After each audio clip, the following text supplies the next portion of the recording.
The bell above the door jingled sharply as Phoebe pushed it open, the echo ricocheting off the freshly painted white walls of the small shop. Her hands were full, one balancing a stack of sketchbooks and the other clutching a box of tattoo inks precariously perched on her hip. She set them down on the counter with a thud, brushing a strand of lavender-dyed hair out of her face. Sunlight streamed through the large front windows, illuminating the polished concrete floors and the array of framed designs she'd already hung on the walls. It wasn't much yet, but it was hers. Phoebe took a deep breath of the crisp countryside air seeping in through the open door. It carried the scent of wildflowers and freshly turned earth, a far cry from the exhaust fumes and bustle of the city she had left behind. She surveyed her new studio with satisfaction. Modern, clean, and unapologetically vibrant, it stood in stark contrast to the quaint, almost sleepy charm of the village outside. That contrast was exactly what she wanted. This place needed shaking up, and she was here to do just that. "Excuse me, is this—" A deep voice interrupted her thoughts, and Phoebe turned sharply. The man standing in the doorway looked like he'd walked straight out of a black-and-white photograph. Broad shoulders, a tweed jacket that had seen better days, and a face that looked as though it had forgotten how to smile. His dark hair was tousled, but not in a way that suggested he'd ever let it get out of hand. He was carrying a rolled-up blueprint, which he tapped against his palm with an air of restrained irritation. "Tattoo studio?" she finished for him, lifting an eyebrow. "Yeah, you're in the right place. But if you're here for a consultation, I'm afraid I'm not taking walk-ins yet. Come back in a week or two." The man's gaze swept the room, taking in the bold, stylized designs leaning against the walls and the starkly modern furniture. His lips pressed into a thin line. "I'm not here for a tattoo. I'm Gabriel Hill. I oversee the restoration projects for the village. I assume you're the new tenant." "Wow, first impressions sure travel fast around here," she replied, folding her arms. "Yeah, that's me, Phoebe Carter. And before you tell me I don't fit in, save your breath." "I get that a lot." Gabriel ignored her jab, stepping further inside. "I appreciate enthusiasm, Miss Carter, but have you considered how out of place this might look in a village like ours? Most of us are committed to preserving its historical character." Phoebe narrowed her eyes. "You mean stuck in the past? Don't worry, I'm here to fix that." Gabriel's jaw tightened. "The charm of this village is precisely what makes it special. People come here to escape the modern world, not have it thrown in their faces." "Well, maybe special needs a makeover," Phoebe shot back. "You can't keep wrapping everything in lace and calling it tradition." For a moment, he just stared at her, as though trying to decide whether she was serious. Then he shook his head, muttering, "This is going to be a disaster." "Not for me," she called after him as he turned and left without another word, the door banging shut behind him. Her lips twitched into a smirk. "Nice meeting you too, Mr. Hill." The aroma of freshly baked bread and earthy coffee wafted through the open doors of the village cafe, mingling with the low hum of conversation. Phoebe stood at the front of the room, her sketchbook open on an easel. Vibrant designs splashed across the pages like fireworks. She turned to face the small crowd gathered in mismatched chairs, her lavender hair catching the light streaming in from the tall windows. A cluster of villagers, mostly middle-aged and elderly, sat expectantly, though some exchanged skeptical glances as if bracing for what she might say. "All right," Phoebe began, her voice bright and unruffled. "I know what you're thinking. Tattoos? A little edgy for this place, right? But hear me out. This isn't just about ink. This is about storytelling. Your stories. Your village's stories. What better way to preserve your heritage than through art that lasts forever?" Gabriel leaned against the doorframe at the back of the room, arms crossed, his expression a mask of mild disapproval. Phoebe caught sight of him and gave a pointed smile before flipping to the next page in her sketchbook. A depiction of a windswept tree with intricate roots curling into the outline of the village's historic well. "I've been working on these designs inspired by the local landmarks," Phoebe continued, gesturing to the sketch. "Imagine this. Instead of just snapping photos when tourists pass through, they leave with something meaningful, something uniquely you. Tattoos that tell the story of this village's past while keeping it relevant in the present? What do you think? A murmur rippled through the crowd. A gray-haired woman in a floral dress leaned toward her companion and whispered something. Phoebe was ready to press on when a voice cut through the room like a taut string snapping. Unique, certainly, Gabriel remarked, stepping forward. But let's not forget that what makes this village charming is its authenticity, its subtlety, its respect for tradition. There he was, Phoebe thought, with his carefully calculated words and that infuriatingly calm tone. She crossed her arms and raised an eyebrow as Gabriel addressed the crowd, the room's attention now fully his. "I'm not opposed to creativity," Gabriel said smoothly, nodding toward Phoebe's sketches. "But we have to consider the bigger picture. This village isn't just about aesthetics, it's about history. The buildings, the cobblestone streets, the old well, these are not just relics of the past. They're living, breathing connections to the people who came before us. Changing too much risks losing what makes this place special." Phoebe snorted quietly, earning a glance from him. "Right, because you're all about keeping everything exactly as it is forever." "Very inspiring, Gabriel, truly." He turned to her, his dark eyes narrowing. "This isn't about resisting change for the sake of it, Miss Carter. It's about ensuring that changes serve the community, not just one person's ambition to shake things up." "Oh, excuse me," Phoebe shot back, stepping toward him, her arms still crossed. "But shaking things up is exactly what you all need. You're so worried about preserving the past that you're ignoring the future. Tourists aren't coming here for just another postcard-perfect village. There are dozens of those. They're looking for something fresh, something memorable." "Memorable doesn't mean plastering the village with neon-bright tattoos," Gabriel countered, his voice steady but edged with a hint of amusement. "We don't need to reinvent the wheel." "Good thing I'm not reinventing it," Phoebe retorted. "I'm just giving it some flair." The crowd chuckled softly, and Gabriel caught it with the faintest twitch of his lips before resuming his measured tone. "Your ambition is admirable, Miss Carter, but the people of this village don't need flair. They need a vision that honors their roots while building a future they can be proud of. That's what I'm offering." "Roots and future aren't mutually exclusive," Phoebe replied, her tone lighter now, though the challenge in her eyes remained. "They're stronger together, if you're willing to take a little risk."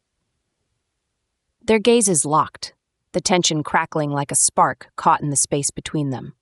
Around them, the villagers exchanged glances, caught up in the exchange as though watching a tennis match. A balding man in a tweed jacket coughed, breaking the moment. "Well," he said, his voice jovial, "seems like you two have enough passion to power the whole village. Maybe we should just let you hash it out and see what you come up with." The room chuckled again, and Phoebe felt her cheeks warm. Gabriel, meanwhile, gave a small, self-assured nod, as though he'd already won some invisible round. "Thank you for your thoughts, Mr. Hill," Phoebe said sweetly, flipping her sketchbook closed with a sharp clap. "I'm sure the village will decide what's best for itself. And thank you for your enthusiasm," Gabriel replied with a slight bow of his head, though there was no missing the glint in his eye. As the crowd began to disperse, Phoebe caught Gabriel's gaze one last time. He offered a faint smirk, a silent acknowledgement of their latest round. She turned with a flourish, her lavender hair swishing behind her as she strode out the door. Two could play this game. The town hall buzzed with low murmurs as villagers filled the rows of wooden chairs. The room smelled faintly of beeswax and old wood, the scent of history lingering in the beams above. Phoebe sat near the front, her sketchbook balanced on her lap, flipping through the pages as she waited for her turn to speak. Beside her, familiar faces from the cafe meeting nodded their encouragement. She'd made a few allies, but the room wasn't entirely friendly, least of all the tall figure leaning against the back wall, arms crossed, sharp eyes fixed squarely on her. "Miss Carter," the village elder called, beckoning her forward with a kind but measured smile. "You have the floor." Phoebe stood, her lavender hair catching a flicker of sunlight through the drafty window. She strode to the front with a confidence that belied the nervous flutter in her chest, flipping open her sketchbook and holding it aloft like a shield. "Good evening," she began, her voice steady. I've been listening to your stories, your pride in this village, and I want to honor that. My designs aren't just about art. They're about preserving who you are in a way that speaks to generations to come. She flipped the pages, revealing intricate illustrations of the village well, the old chapel, and the ancient oak tree on the hill. Gasps and murmurs rippled through the crowd. Some nodded appreciatively, leaning closer to see the fine details, while others exchanged skeptical glances. Phoebe pressed on. "These aren't just tattoos," she said, setting her sketchbook on the table for all to see. "They're pieces of history, your history, and they're not just for outsiders. Imagine wearing a part of this place, carrying it with you no matter where you go." "Interesting," a voice piped up from the third row. It was the elderly baker Phoebe had charmed with a free sketch the week before. "It's different, isn't it? Different doesn't always mean better."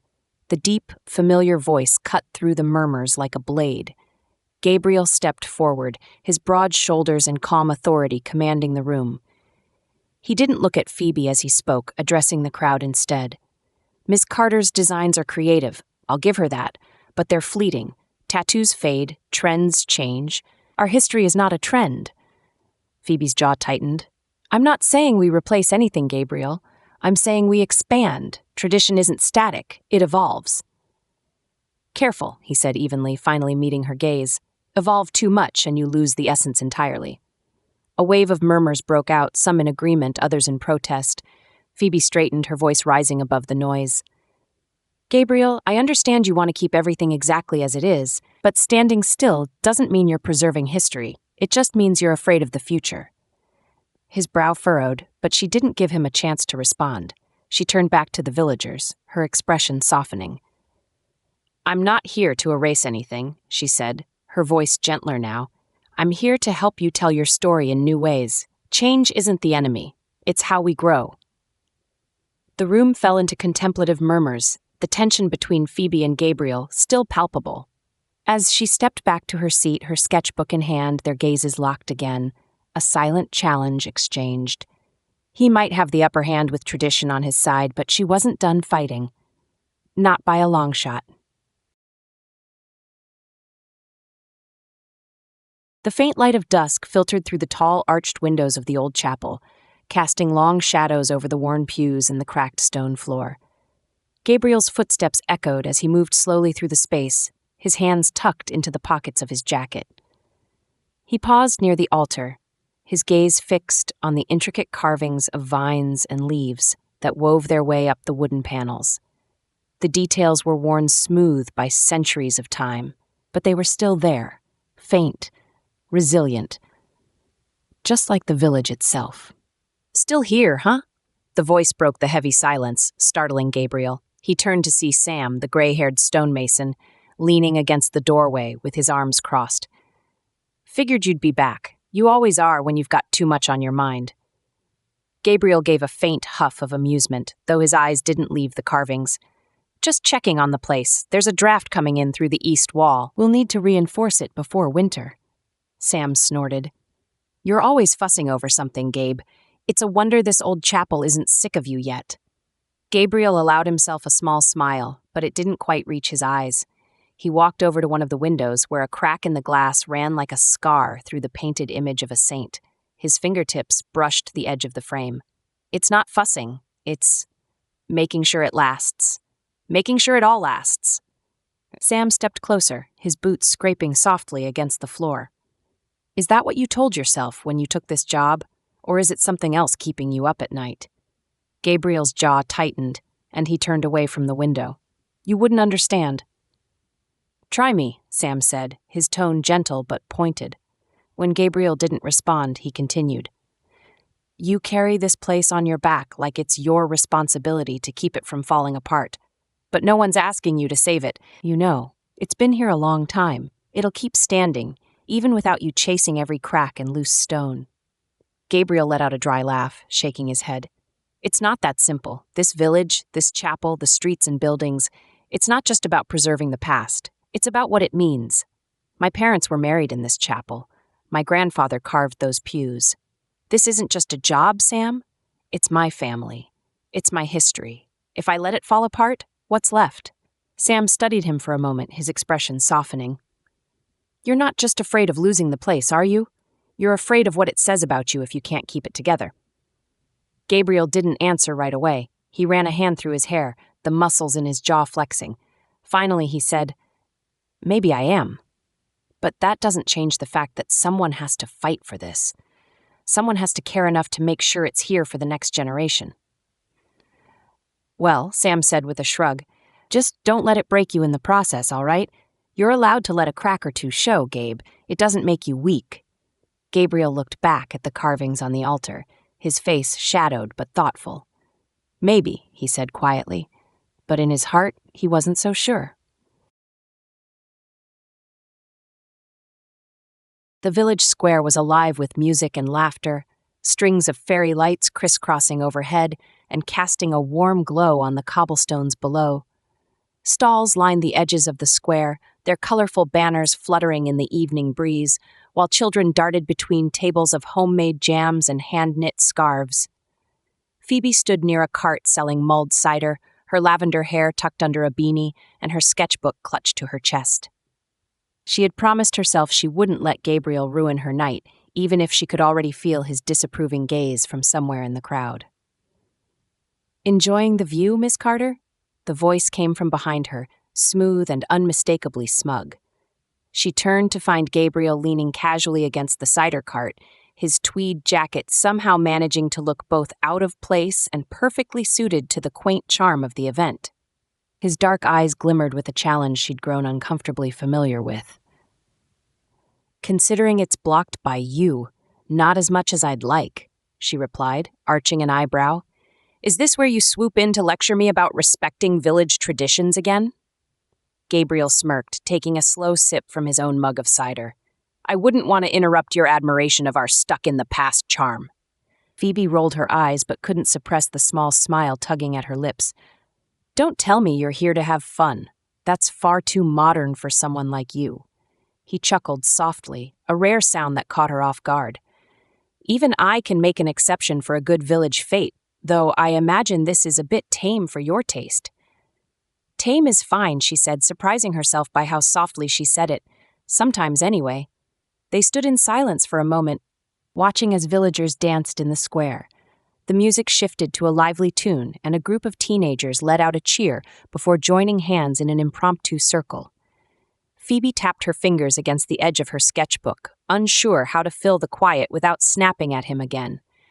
But, to her surprise, Gabriel spoke first. You know, he said, his tone almost conversational, this kind of thing is what I was talking about. Something simple. Something that brings people together. It doesn't need flair to be meaningful. Maybe not, she admitted, tilting her head as she watched the dancers. But a little flair wouldn't hurt, to make it more memorable. Gabriel turned to her, his expression softening in a way she hadn't seen before. You really think everything needs to be unforgettable to matter? Phoebe blinked, caught off guard by the question. I think people deserve something that makes them feel alive, something that sticks with them, even when the moment's gone. He studied her for a moment, his gaze searching hers. Fair enough, he said finally, his voice quieter now. I guess we're not so different in that. The corners of her mouth quirked upward. Careful, Gabriel, you almost sound like you're agreeing with me. Don't get used to it, he shot back, though the faintest smile tugged at his lips. Before she could respond, a cheerful voice interrupted them. Phoebe, Gabriel, dance, will you? You're standing there like statues. It was Mrs. Everly, the baker, waving them toward the square with a flour-dusted hand. Oh, no, I'm not, Phoebe started, but Mrs. Everly was already ushering them forward, herding them like unruly sheep. Gabriel raised his hands in mock surrender, his smirk returning. Looks like you're out of excuses, he said, offering her his hand. Try to keep up, city girl. Phoebe hesitated, her heart doing an unexpected flip at the mischievous glint in his eyes. But then she took his hand, her fingers cool against his warm palm. Don't trip, Mr. Hill. I'd hate to see you embarrass yourself. He chuckled, pulling her into the spinning circle of dancers. As the music swelled, their usual sharp exchanges gave way to laughter, their movements unpolished but full of energy. For a moment, the rivalry between them seemed to dissolve into the glow of the lights and the rhythm of the music. It was fleeting, but it was real, and neither of them could deny it. The rain had started as a light drizzle, a quiet patter against the leaves and dirt paths that wove through the countryside, but it had since grown into a steady downfall. Phoebe tightened her jacket around her as she hurried down the narrow road, her boots crunching against the gravel. Darkness was creeping in, swallowing up the muted colors of the fields and hills around her. She squinted into it, cursing under her breath as she wiped water from her face. "Stubborn idiot," she muttered, the words mostly lost in the rain. The argument flashed in her mind again, sharp and raw. Gabriel, standing in the middle of the square, had been impossible, condescending, dismissive, and so convinced that he had the moral high ground.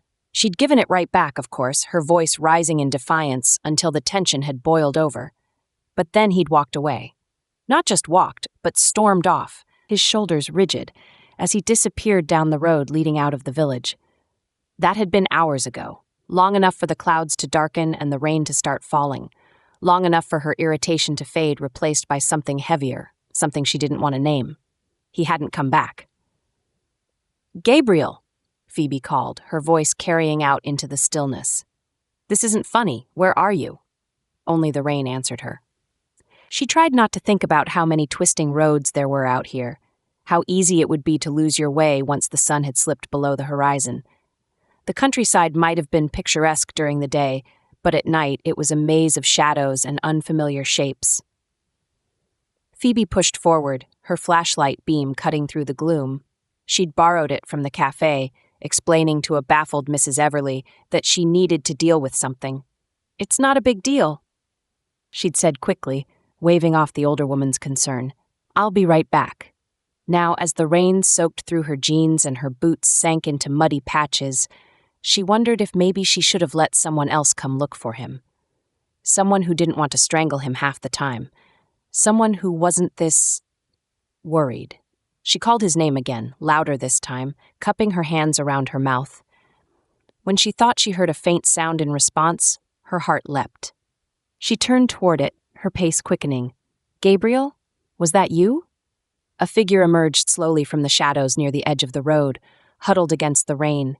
His usually composed appearance was gone, his hair plastered to his forehead, his jacket clinging to his tall frame. He looked up as her flashlight beam caught him, blinking against the light. "Phoebe?" His voice was rough, uncertain. She let out a frustrated breath, relief crashing into her like the rain. "What the hell are you doing out here? Do you have any idea?" She stopped herself, shaking her head. "Never mind. Come on, let's get you out of this mess." Gabriel shifted awkwardly, glancing around. "I got turned around, the road split, and I—" "Save it," she said, stepping closer and grabbing his arm. "You can explain when we're not drowning. Let's move." For once, he didn't argue. They began walking side by side, the rain continuing to fall around them. It wasn't until they reached the glow of the village lights again that Phoebe realized she was still holding his arm, her grip steady, as though she were afraid he might disappear back into the night. The rain had eased into a soft drizzle by the time they found a narrow dirt path winding through the empty countryside. The flashlight in Phoebe's hand flickered briefly, and she gave it a sharp shake, muttering under her breath. Gabriel trudged beside her, his jacket still soaked through and his damp hair curling slightly at the edges. He hadn't said much since they'd started walking. Not that Phoebe minded. Silence was better than another argument, especially after she'd spent the better part of an hour stumbling around in search of him in the rain. "You're welcome, by the way," she finally said, breaking the quiet. Her voice was sharp but tinged with exhaustion. "For?" Gabriel glanced sideways at her, his brow furrowed. "For rescuing you," she replied, pointing the flashlight ahead to avoid his gaze. "You'd probably still be wandering in circles if I hadn't shown up." Gabriel snorted softly, the sound almost amused. "Rescuing me? I think that's a bit of a stretch. I wasn't exactly in mortal peril." "No, because you looked pretty miserable when I found you," Phoebe shot back, unable to stop herself from grinning. "I'm surprised you didn't start weeping dramatically in the rain." I'll have you know I was merely regrouping, he said, his voice as dry as ever. Not all of us are accustomed to navigating the wilds with the reckless confidence of a city girl who's clearly taken a wrong turn herself. Phoebe rolled her eyes, but felt a flicker of amusement at his quick retort. Regrouping, she repeated, her tone teasing. Is that architect speak for totally and completely lost? Lost implies I didn't know where I was, Gabriel countered. I was perfectly aware of where I wasn't, which is entirely different. Phoebe let out a laugh, surprising both of them. The sound echoed in the quiet night, mingling with the soft patter of rain against the leaves. Wow, you're even stubborn when you're wrong. Impressive, Mr. Hill. Gabriel allowed himself a faint smile, though he still looked ahead, his pace steady. And you're as relentless as ever, Miss Carter. Tell me, is it exhausting being this smug all the time? Not at all, Phoebe said brightly, stepping over a puddle and flashing him a grin. It's actually great cardio. You should try it sometime. For a moment, the only sound was the crunch of their boots against the dirt and the occasional rustle of wind through the trees. The tension that had hung between them earlier had shifted, softened into something lighter. Phoebe glanced at him out of the corner of her eye, noting the way his expression had relaxed. He didn't look so much like the stoic, unflappable Gabriel Hill she'd come to spar with. He just looked human. Maybe even approachable, though she wasn't quite ready to admit that aloud. So, she said after a beat, what exactly were you hoping to accomplish out here tonight? Other than getting spectacularly drenched and giving me a minor heart attack? Gabriel hesitated, his gaze fixed on the faint outline of the path ahead.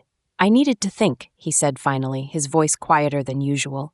About what? She pressed, though her tone was gentler now. He shrugged, his hands tucked into his jacket pockets. Everything. The restoration projects, the village. You. Me? Phoebe raised an eyebrow, her pulse skipping unexpectedly. Wow, I'm flattered. I didn't realize I'd become such a source of inspiration. Don't flatter yourself, he replied, though there was no real bite to his words. You're challenging, to say the least. Phoebe chuckled. Challenging, I'll take that as a compliment. Gabriel smirked faintly but said nothing. He seemed to be weighing his next words carefully, and when he spoke again, his tone was measured. You bring something different to this place, I'll give you that, even if it's infuriating at times. Phoebe tilted her head, caught off guard by the admission. Infuriating, huh? I'll take that as a compliment too, but you could just say I'm brilliant and save yourself the trouble.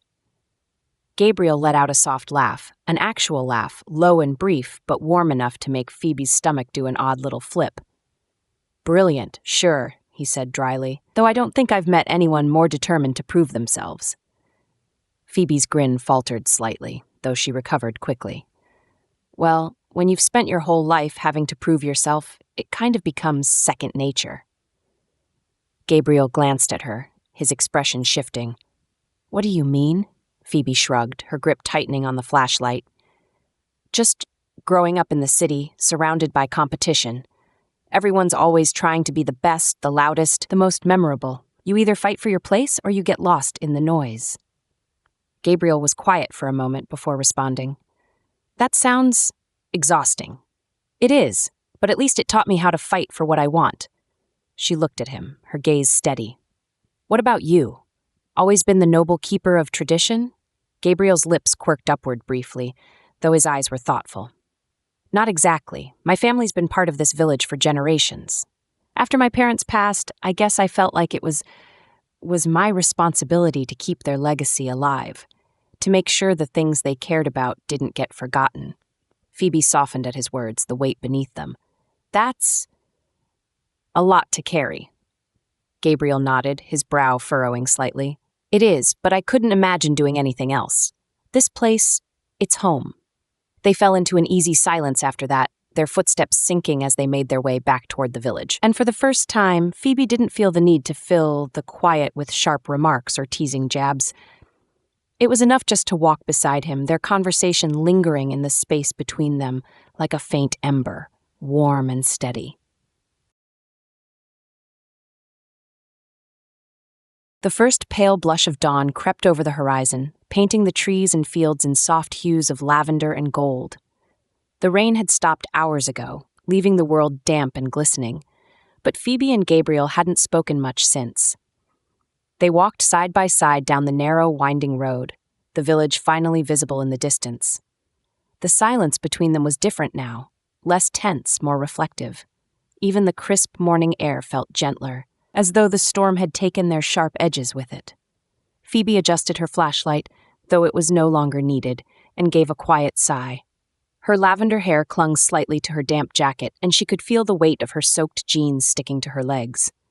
"Well," she said softly, breaking the stillness, "I guess I can add 'rescued a grumpy architect' to my list of accomplishments." Gabriel huffed a light laugh, the sound low and unguarded. "I suppose I should thank you," he said, his voice quieter than usual, "though you don't seem like the type to let me forget it." "Oh, I won't," she replied with a teasing smirk, though it lacked its usual sharpness. "You'll owe me forever, Mr. Hill." "Forever," he echoed, one brow lifting. "That's a steep price." But his lips curved just slightly, a flicker of warmth that surprised her. They reached the crest of a small hill, the village below still shrouded in the soft haze of morning. Smoke curled lazily from chimneys, and the faint sound of birdsong filled the air. Phoebe stopped for a moment, her breath catching. "It's beautiful," she murmured, almost to herself. Gabriel paused beside her, following her gaze. "It is," he said simply, his voice carrying a quiet reverence. "It always has been." She glanced at him, catching the way his eyes softened as he looked at the village, the place he fought so hard to protect. For the first time, she truly understood what it meant to him. "Look, Gabriel," she began, hesitating, "I know we don't see eye to eye on, well, pretty much anything, but I can tell how much you care about this place. It's admirable, really." He turned to her, surprise flickering across his face before it softened into something steadier. "And I can see why you want to bring something new here," he admitted, "even if your methods are unconventional." Phoebe smiled, small and genuine. "Unconventional is kind of my thing." Gabriel's lips quirked upward. "So I've noticed." For a moment they simply stood there, the early morning light bathing them in its soft glow. There were no sharp words, no challenges, just the quiet hum of understanding, fragile but undeniably present. "Come on," Phoebe said eventually, nudging his arm. "Let's get back. I think I've earned a strong cup of coffee." Gabriel nodded, falling into step beside her as they descended the hill. And though the silence returned, it felt lighter now, like the first tentative truce in a long battle neither of them had realized they needed to end.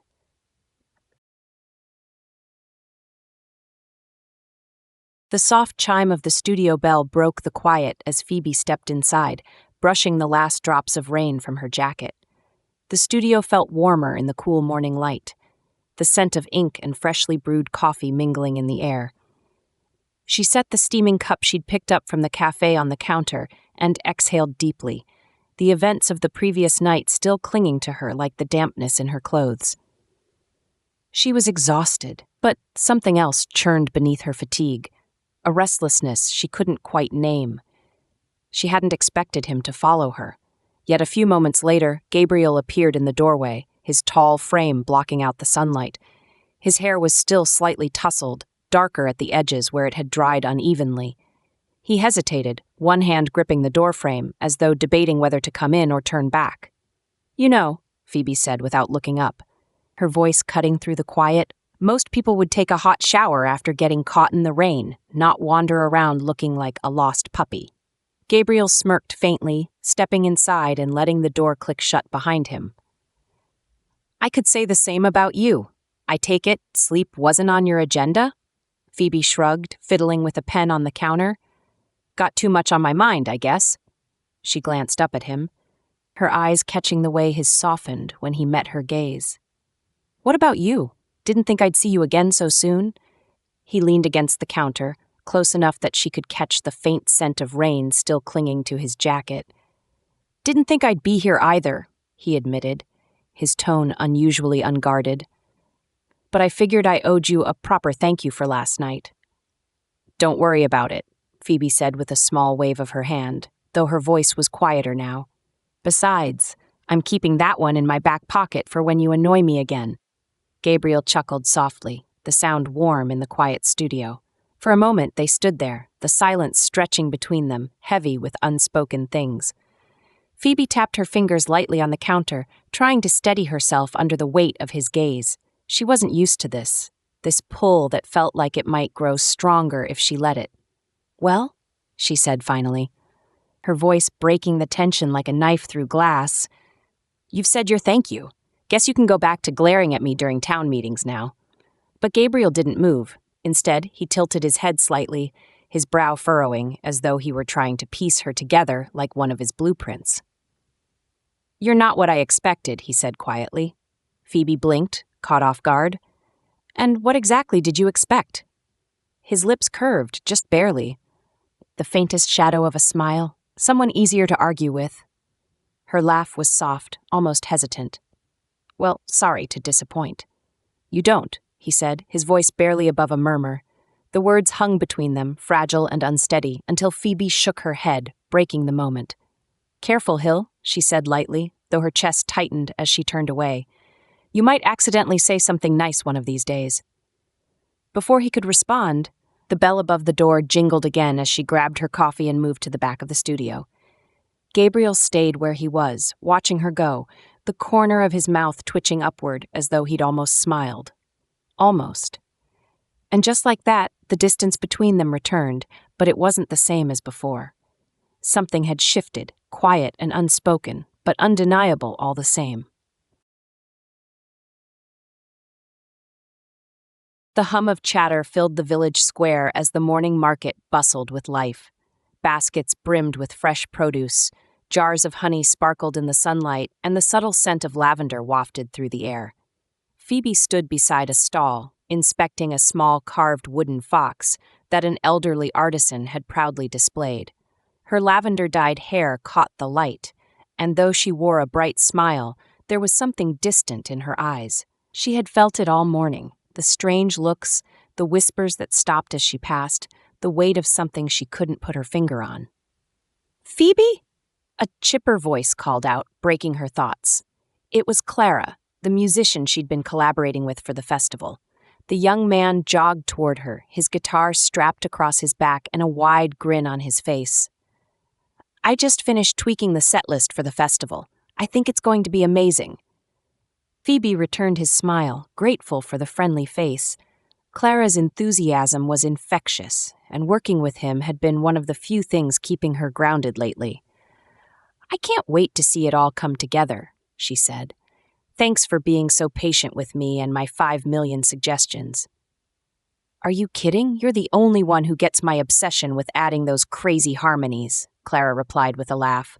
"Anyway, I should get going. Mrs. That Everly's promised me fresh scones if I play her favorite song." As Clara wandered off toward the bakery, Phoebe turned back to the carved fox, but the soft buzz of conversation nearby caught her attention. A group of villagers stood a few stalls over, their heads bent together. Every now and then, one of them glanced in her direction, quickly looking away when she noticed. Her stomach churned. "Strange, isn't it?" one of them said, just loud enough for Phoebe to catch. "Working so closely with a musician like that, and she's new here. Who knows what she's really after?" "Bet it's not just music they're working on," another murmured with a snicker. Phoebe's grip tightened on the little fox, her heart pounding. She opened her mouth to say something, anything, but before she could, a familiar voice cut through the crowd like a cold blade. "Phoebe." She spun around to see Gabriel standing a few feet away, his expression unreadable, his dark eyes fixed on her with an intensity that made her pulse quicken.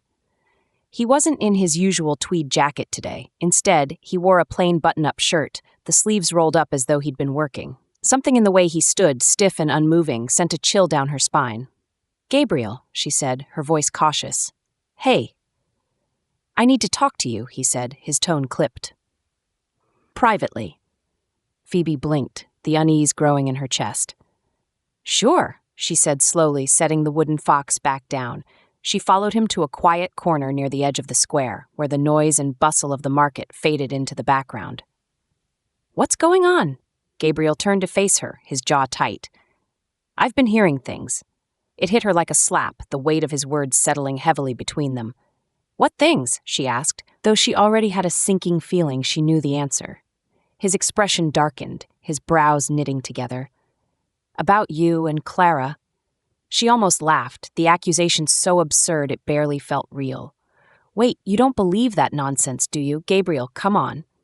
I don't know what to believe, Phoebe, he said sharply. You two have been spending a lot of time together and now everyone's talking. Talking about what? That I'm cheating on a relationship I'm not even in? She snapped, her frustration bubbling over. This is ridiculous, Gabriel. Clara and I are working together on the festival. That's it, you know that. Do I? He bit back, his voice low, simmering. You've been keeping things pretty close to the chest, Phoebe. It wouldn't be the first time someone blew into town looking for attention. Her breath caught, his words cutting deeper than she expected. Wow, she said, her voice trembling with anger. That's what you think of me? After everything?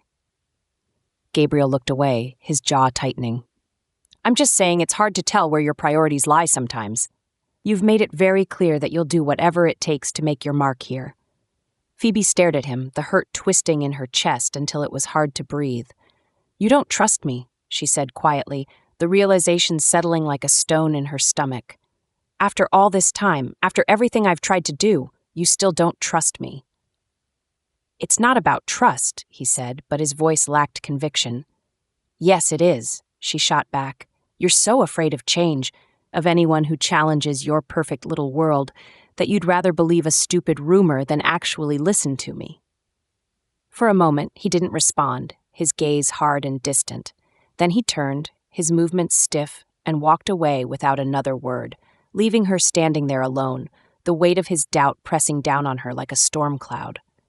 Phoebe exhaled shakily, her hands clenching into fists at her sides. She wanted to scream at the absurdity of it all, but instead, she turned and walked toward her studio, her heart pounding with anger and something far more fragile that she didn't want to name.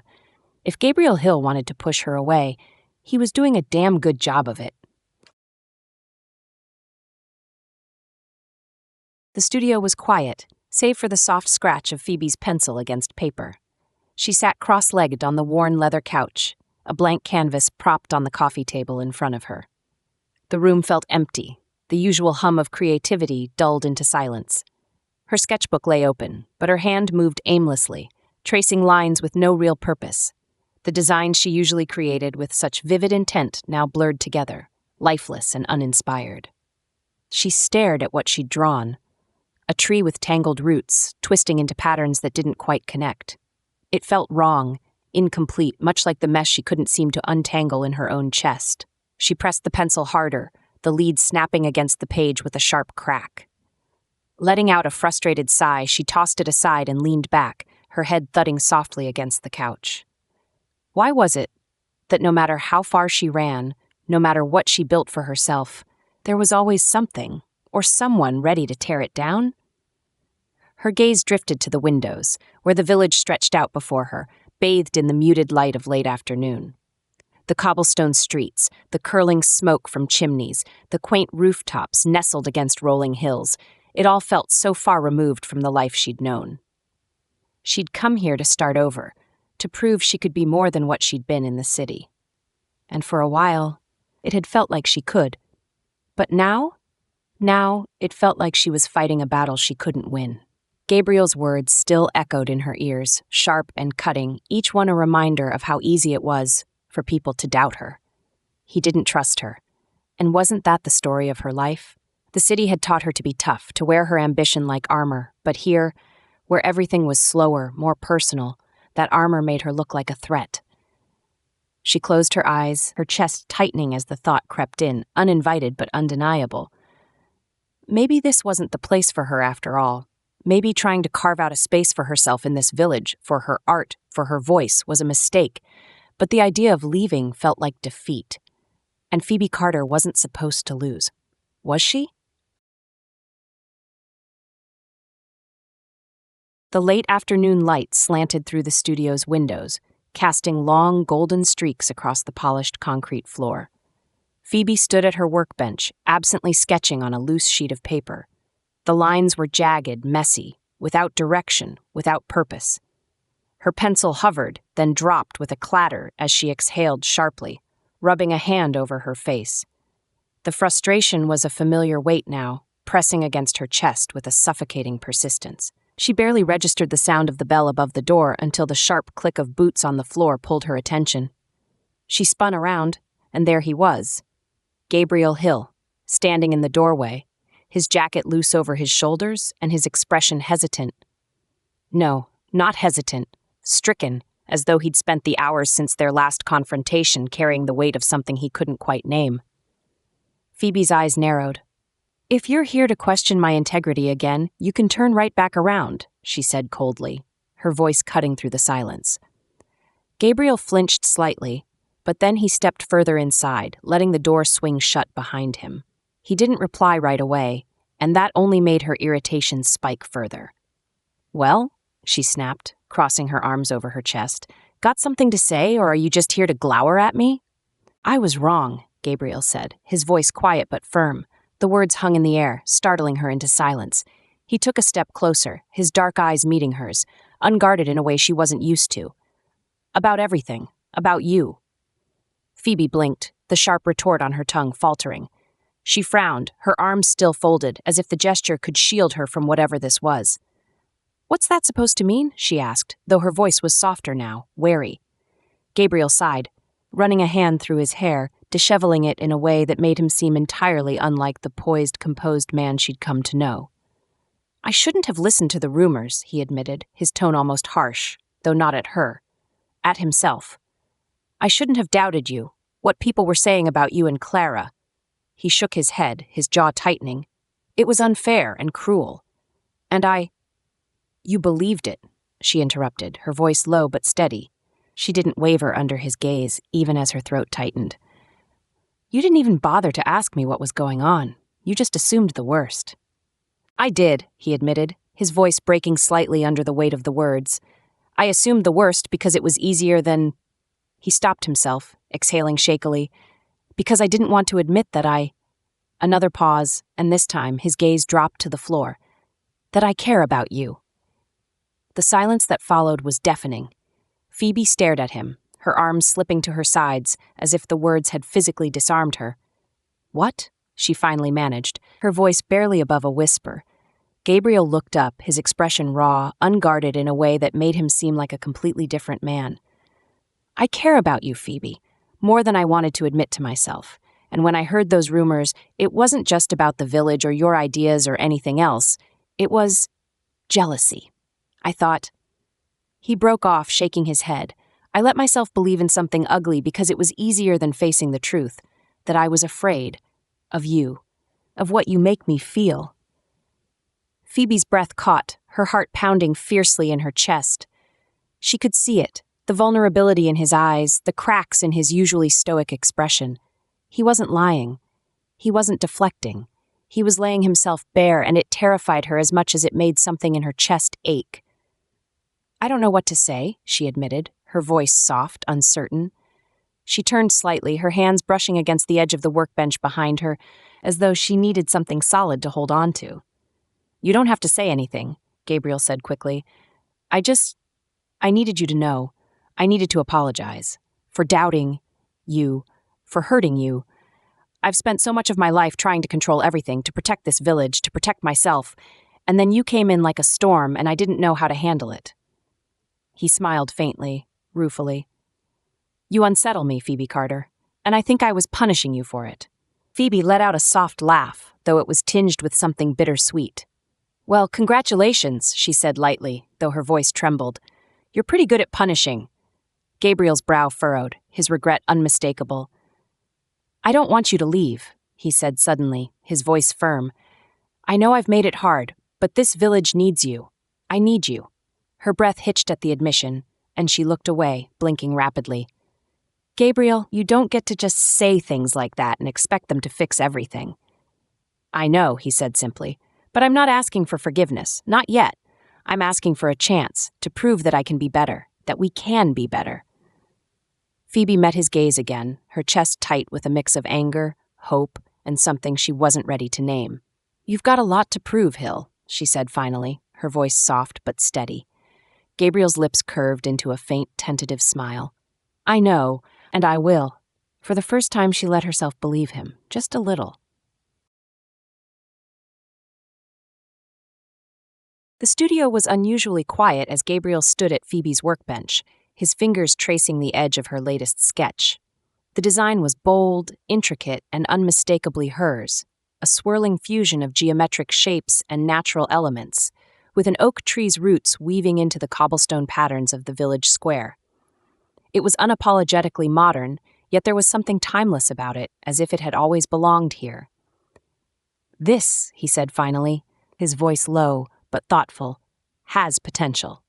Phoebe, perched on a stool nearby, raised an eyebrow. "Wow, high praise from Mr. Preservation himself." He shot her a look, but the corner of his mouth twitched upward. "Don't get used to it." She smirked, but it softened quickly as she leaned forward, resting her elbows on the table.